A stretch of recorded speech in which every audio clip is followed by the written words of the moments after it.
Progress. We've got a WrestleMania match confirmed, and two more people are going to be in their respective Elimination Chamber matches. These are my assorted thoughts on the February 10th, 2025 WWE RAW.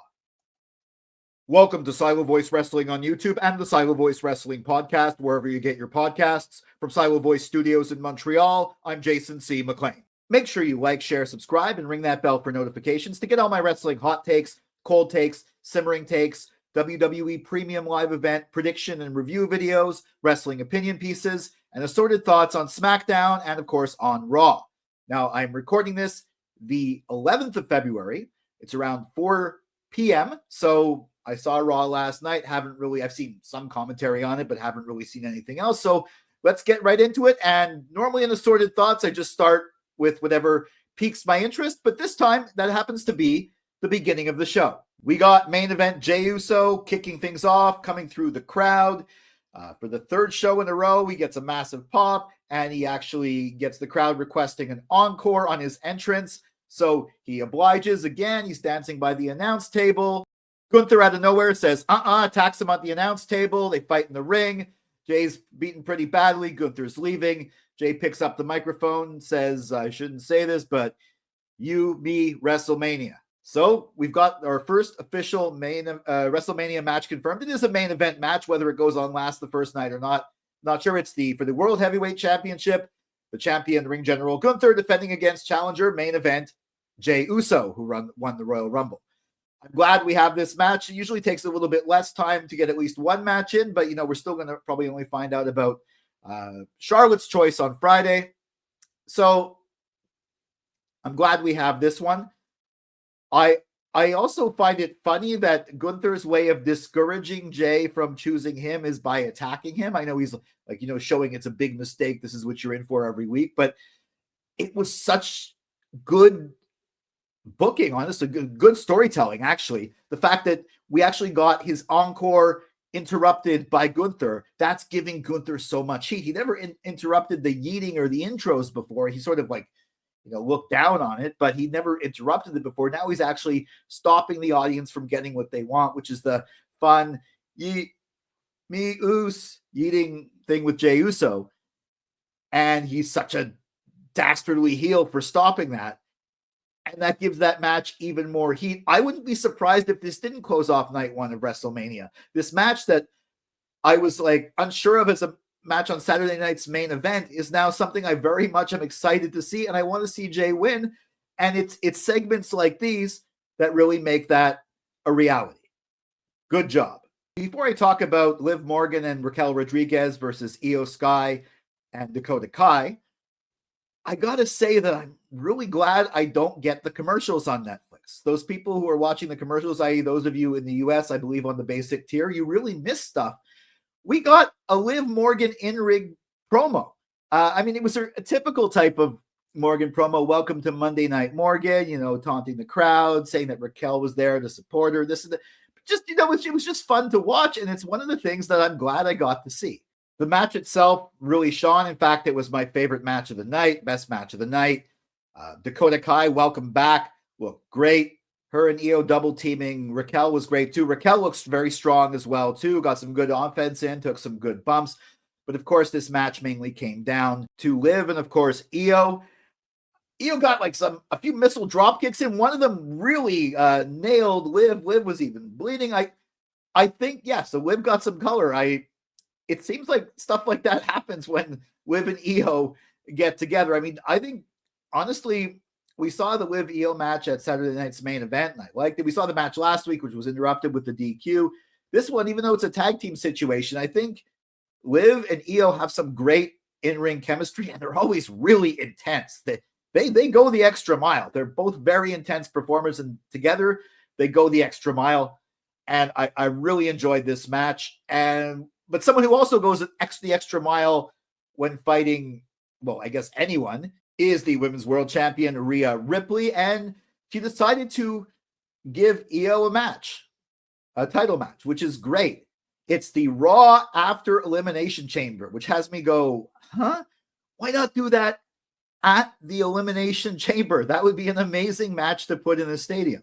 But no, we're still going to get it the Raw After Elimination Chamber. Another amazing match would have been the rematch between Tiffany Stratton and Nia Jax at the Elimination Chamber, but that's this Friday on SmackDown. They have both chamber matches set. Those are going to look great, but they do have to have some other matches, and I honestly hope we're not getting Cody versus Solo ×3. Hopefully, trust the booking, Jason. Hopefully they got something good up their sleeve, but I am glad that we're going to get to see Io and Rhea, even if it is on Raw. I enjoyed CM Punk's promo, and yes, he did point at the sign again, the WrestleMania sign. Last week, I criticized him doing that after winning an Elimination Chamber qualifier, because you're only supposed to do that if you win the Elimination Chamber or the Royal Rumble, not during either of those matches or qualifying to be in either of those matches. That's jinxing it. But here, I think I'm going to cut him some slack because he was talking about pointing at the sign as he pointed at the sign. Fair enough. It was a fun promo, which got more interesting when Logan Paul came out there. Their back and forth was funny. Wow, Logan Paul is really getting the kind of nuclear heat that even only Dominic Mysterio and I guess the New Day get now. And I love seeing that. He's playing it very well. I mean, he seemed genuinely surprised that people were booing him and not CM Punk. Did get some good lines in there, but I liked how Punk said, no, you got to get through Rey Mysterio. The number you pulled tonight is 619. I enjoyed the Elimination Chamber qualifying match between Rey Mysterio and Logan Paul. It was a really good match. Both were really good. Flyers, the whole deal. And I was fully expecting Logan Paul to win because I imagine he's going to be screwing over John Cena in the chamber. However, I didn't think he was going to win clean. I really didn't want him to win clean. I thought that maybe, Logan Paul was going to have the brass knuckles. I mean, they did say he has the titanium in his hands, but that's just a punch. Like, they can't make that that doesn't make it like an illegitimate victory. It's a legitimate victory. He won clean. I thought maybe the New Day were going to interfere. Now, we did get the New Day attacking Rey as the show was going off the air, which was a weird choice. I thought it was going to be during the match. Maybe they missed their cue, but it would have been, I was like, come on, guys, couldn't you have done that during the match and let Logan Paul win by cheating so he doesn't have a clean victory over Rey Mysterio? But anyways, Logan's in the chamber, and we are continuing the New Day and LWO feud, so all's good on that front. If you want to ensure that your returning star who was a heel last year is now a babyface, well, one way to do it is have Dominic Mysterio and Carlito come out and interrupt him, as they did with AJ Styles.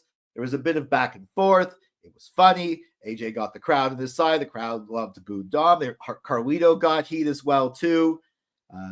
He made these like, where's Rhea and Damian? He also said, where's Finn? Finn was there, but regardless. And we got the match set next week. AJ Styles versus Dominic Mysterio. But of course, the big takeaway from that match being announced, but that match being worked out with Adam Pearce, is what happened after. We got a stare down between AJ Styles and Braun Breaker, the Intercontinental Champion. Braun with the cowboy hat on because they were in Nashville. I wasn't even thinking of that match. That's a Mania match. That's a feud. That's for the Intercontinental title. That's not beneath someone like AJ Styles. I mean, him against Breaker. I want to see that. The staring at each other was excellent. Let's do that one. I enjoyed Bayley versus Lyra Valkyria. And I was thinking that really Lyra was the one who needed to win this to advance. But then I realized after the fact, as Bayley won, that Lyra was the women's Intercontinental Champion. And she really should be defending that belt. The only two matches I've seen her in since winning that championship were the Royal Rumble and an Elimination Chamber qualifier, trying to win another belt. At least defend your own belt once before you go after another one. Also, if I had known that next week we had Roxanne Perez versus Raquel Rodriguez in a chamber qualifier, I would have almost been certain that Bayley was going to win this match, because Bayley and Roxanne have back and forth, a bit of a feud going. And I'm pretty sure that Roxanne's going to win next week, be in the chamber, and that's her way, unofficially, sort of backdoor entrance to the main roster, which I think they did with Tiffany Stratton last year. She was in the Rumble, did well. She qualified. Somehow she ended up in the Elimination Chamber. I guess she qualified. And from then on, she was pretty much on the main roster. I think the same thing's going to happen with Roxanne. Still, though, this was a good match. And also, Bayley is now potentially the #1 contender for the Women's Intercontinental Championship. She pinned the champion in a non-title match. So there's that. I did enjoy the out of nowhere War Raiders versus Creed Brothers for the World Tag Team Championships match. I was a little surprised they introduced them as American Made, which is the faction name, not the Creed Brothers, which is their tag team name. At a few points, I thought that maybe the Creed Brothers were going to win, and I was like, no, their first title defense against somebody other than the Judgment Day. I really wanted the War Raiders to win, and they did win. Of course, it was by disqualification because the Creeds attacked them with the championship belts and then held their belts over them. I don't know what the Creeds thought they were going to accomplish by this. I mean, also, them getting this match out of nowhere, and Ivy Nile thinking she's like first in line for the Women's Intercontinental Championship when Bayley had clearly just pinned the champion in the non-title match. I think Chad Gable going on his little, quest to find the meaning of Lucha Libre might be a funny little bit, or maybe his whole team's going to prove that they need him around because they're not able to manage anything. This was a bad decision on the Creed brothers' part, unless you think that, wait a second. They were going to lose the match anyways by cheating and getting a DQ and then attacking them. They're making the champions mad. The champions might want a rematch. Maybe that's their logic. I don't know. We'll see where this goes. I'm liking these Redmond positions or the Jackie Redmond zone segments. I don't know, but I can't remember where I heard Redmond position. Maybe that was actually on WWE programming. Maybe it was a podcast. I'm not sure. But she had Seth Rollins and then Finn Balor interrupted. Good promos. I'm thinking Seth is the one who's going to go to the chamber because he's more in the story with the other people who are in the chamber. Well, not John Cena, but whatever. It could be Finn, but I'm thinking this might be the thing that, pushes Finn over the edge and maybe causes Judgment Day to implode or realign. Of course, if he ends up in the chamber, that might bring Judgment Day closer together. I don't think they're going to break up this time. I think they're going to come together. And I said in my last video, they might be feuding with the Wyatts. Who knows? But my money's still on Seth, though Finn has a chance. Good promo. And these are my assorted thoughts on the February 10th, 2025 WWE RAW from Nashville, Tennessee. And I didn't mention the exchange between Penta's really intense video with Fire and Pete Dunne and Ludwig Kaiser deciding who was going to fight him next.